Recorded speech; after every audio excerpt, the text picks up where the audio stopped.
Every choice has a consequence, good or bad. You and I know that from years of personal experience from making choices and dealing with consequences, let alone seeing the impact in the lives of others around us. But young people today, living in a whatever culture that seems to lack moral absolutes, they don't have the benefit of 20/20 hindsight like we do. That's why you and I as adults have the great opportunity, the privilege of equipping this generation to make better life choices. That's what the Choices School Assembly is all about. We grab their attention, we connect with them, engage them, and ultimately hope to influence them to make better choices in their life using 5 key action steps, 5 principles to live by.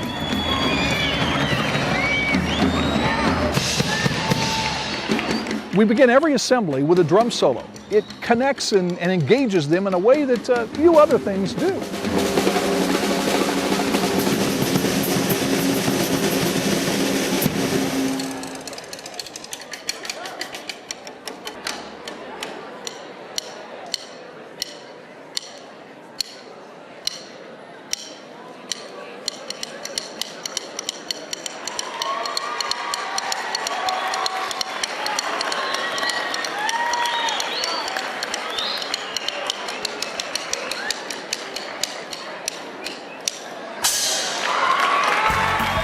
Besides a drum solo, I share with students in a language that they can understand. And on every campus, I'm always looking for an example that's very timely that I can connect with and engage them so that they know that I'm part of what's going on at their school. All right. I don't think there's any question, at least in my mind, who's going to take the game tonight. Any doubt? Azusa! Come on, you guys, give it up for the team. Come on. Humor is an important element in connecting with kids, and I like to use it in appropriate places and use stories from real life that they can relate to. Have you ever witnessed what I'm about to describe? You walk into a room, and there's 5 or 6 ladies sitting at a table. Okay? Now, you all know what's coming.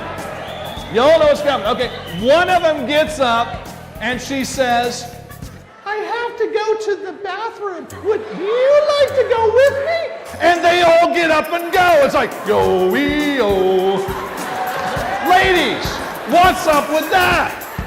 I mean, come on. Once the kids are engaged, we move the discussion to a deeper level as I begin to reinforce the importance of value-driven personal relationships. The kids are now starting to think about the consequences that come from drug and alcohol abuse, violence, self-abuse like cutting and eating disorders, premarital sex, and suicide.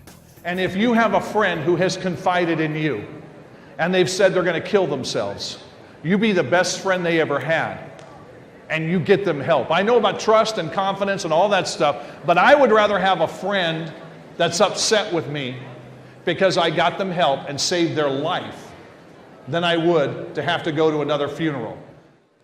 Carrie did not get AIDS from a dirty needle because she was using drugs. Carrie did not get AIDS from a bad blood transfusion in the hospital.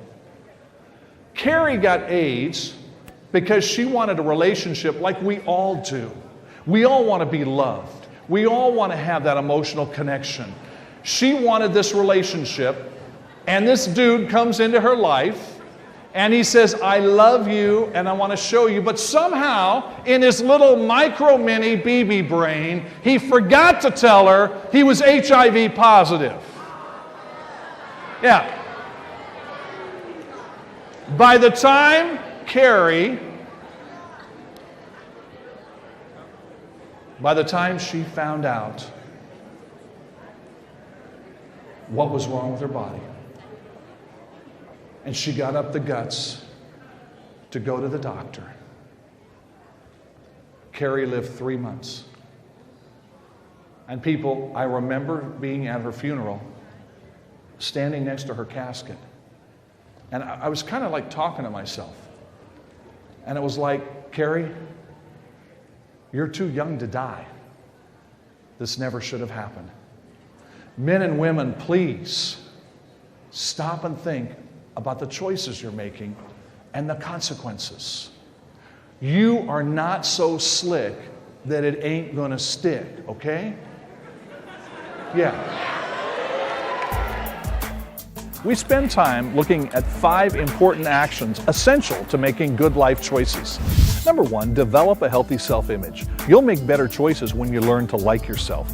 Secondly, choose your friends carefully. Our friends have such an impact on what we do and what we think, even what we wear. Number 3, think long term. In other words, if I decide to do this today, what will it cost me tomorrow, next week, next month, next year? The best time to choose is when there's still options available. Number 4, guard your mind. It's been said you are what you think about all day long, so what are you feeding your mind? And finally, establish a set of convictions to live by. A conviction is different than a belief. A belief is something you will argue for. A conviction is something that's so important to you, you practice it every day of your life.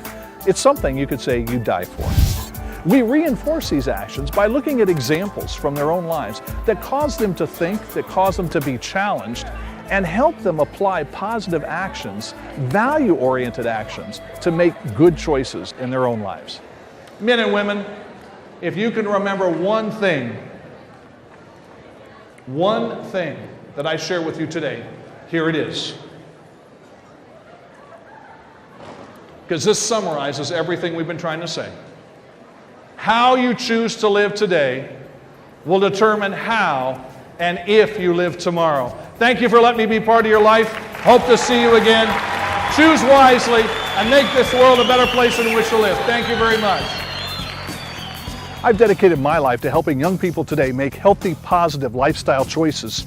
And I'm excited about bringing our Choices Assembly to your kids as well. Give me a call soon. I look forward to putting something together where we can encourage and empower this generation.